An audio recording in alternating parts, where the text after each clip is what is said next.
Bonjour, Gilles Orval, entraîneur expert en course à pied. Je suis ravi de vous retrouver pour ce nouvel épisode Parole d'entraîneur. Aujourd'hui, nous allons nous pencher sur le cas de Tristan, qui m'a fait parvenir la question suivante. J'ai 21 ans et je suis le plan d'entraînement pour le 10 km en 38 minutes, à raison de 5 séances par semaine. Avant ce plan, je courais 2 fois par semaine. Depuis la fin de ma séance de 1h20, j'ai une douleur au niveau du tendon d'Achille. Je suppose qu'il s'agit d'un début de tendinite. Combien de temps me conseillez-vous de repos? Est-ce grave de s'arrêter et de recommencer à partir de la 4e semaine avec un temps d'interruption?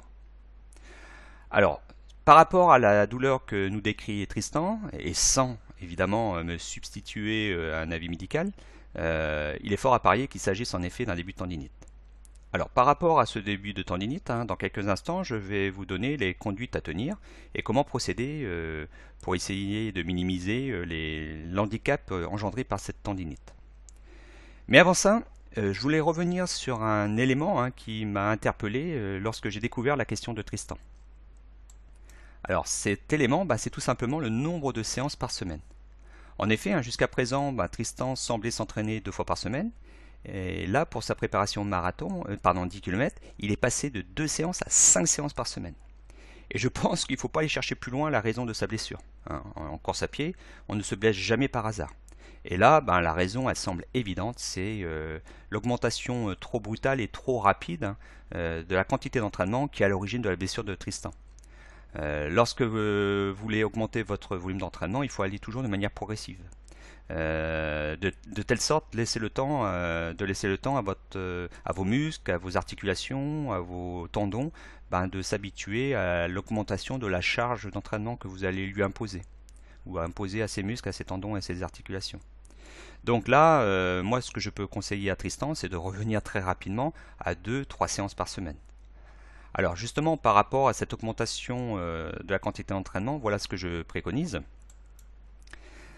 Déjà, la première chose, c'est toujours respecter la notion de progressivité. C'est ce que je viens d'évoquer à l'instant. Il faut il faut laisser le temps à votre organisme, à tout l'appareil locomoteur, c'est-à-dire les articulations, les muscles, les tendons, de s'habituer à cette nouvelle charge d'entraînement.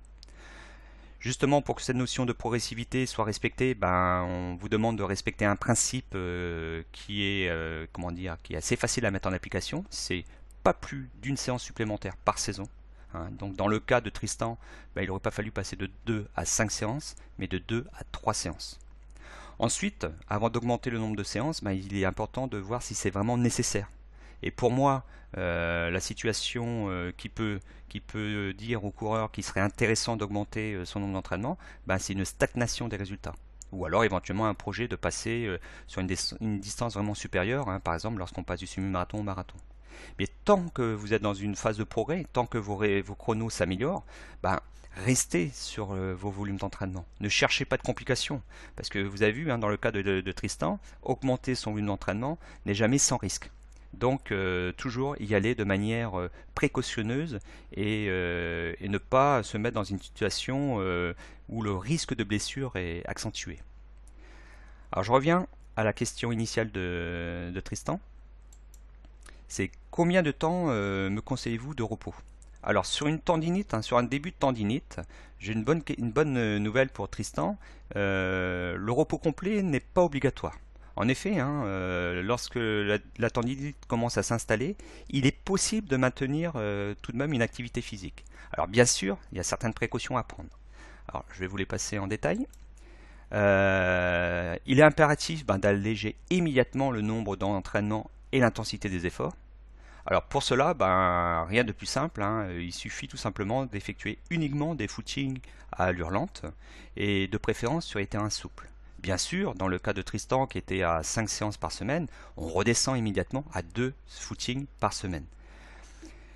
Tant que ces 2 footings ne vont pas augmenter la douleur ou entretenir cette douleur-là, Tristan peut tout à fait maintenir cette activité de footing léger.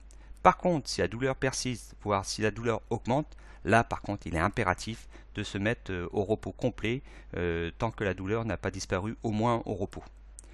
Alors bien sûr, sur un début de tendinite, on met tout de suite en place toute une série de soins notamment le massage du tendon. Alors pour cela, il faut venir appuyer la zone douloureuse, hein, et masser. Alors au début c'est très douloureux, et puis petit à petit vous arrivez à anesthésier, hein, comme si vous anesthésiez un peu la douleur, et vous allez pouvoir appuyer de plus en plus fort, et ça là va permettre une meilleure vascularisation du tendon. Ensuite, la technique classique du glaçage, hein, là aussi par le glaçage 2 à 3 fois par jour du tendon, vous allez diminuer l'inflammation. Alors, pas la peine de laisser une demi-heure, hein, la poche de glace sur la zone douloureuse. Vous mettez une poche de glace pendant 10 minutes, un quart d'heure, 3 fois dans la journée, et ça sera déjà bien efficace comme traitement. Ensuite, j'évoque les étirements. Alors, les étirements, c'est plus la discussion, mais si vous habituez à faire des étirements et si vous maîtrisez bien les étirements, le fait d'étirer toute la chaîne musculaire, notamment à l'arrière de la jambe, hein, les tendons, pardon, les mollets et puis tout ce qui est ischio, la chaîne postérieure. Donc, dans ce cas-là, faites quelques étirements. Hein, ça peut aussi, en redonnant de la longueur aux muscles, soulager les tendons. Et puis bien sûr, toujours le même conseil, hein, qu'on s'entraîne ou qu'on s'entraîne pas, pensez à bien s'hydrater. Les tendons sont des zones peu vascularisées, donc il est nécessaire d'avoir un bon niveau d'hydratation pour permettre quand même une irrigation et un drainage de ces tendons. Donc ensuite, il y avait une deuxième partie dans la question de Tristan, c'est est-ce grave de s'arrêter et de recommencer à partir de la 4e semaine avec un temps d'interruption? Alors là, ça dépend tout simplement du temps d'interruption. Si au bout d'une semaine, tout rentre dans l'ordre, là, on va dire que oui, en effet, Tristan peut reprendre l'entraînement sans se préoccuper de cette pause forcée. C'est-à-dire qu'il était en 3e semaine, il a une semaine de repos, il peut tout de suite enchaîner sur la 4e semaine. Par contre, si l'arrêt est de 2 semaines, là je conseille quand même à Tristan de prendre une semaine de remise en route, hein, allégée, là uniquement avec un petit footing, enfin uniquement du footing, pardon, pour s'assurer que tout est ok et que la réalisation de footing en endurance fondamentale, c'est-à-dire à 65-75% de la fréquence cardiaque maximale, ne va pas engendrer de nouvelles douleurs au niveau du tendon.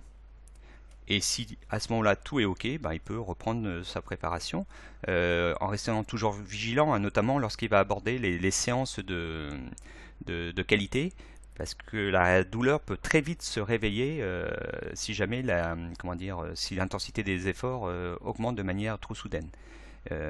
Et là, bien sûr, hein, s'il y a une reprise de l'entraînement, on ne reprend pas l'entraînement à 5 séances par semaine, mais on redescend à 3 séances, 3 séances par semaine maximale.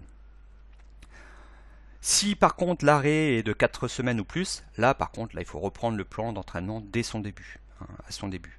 Donc là il faut repartir sur une nouvelle préparation complète. Donc en fait suivant le temps d'interruption, les stratégies et puis la façon de s'y prendre varient.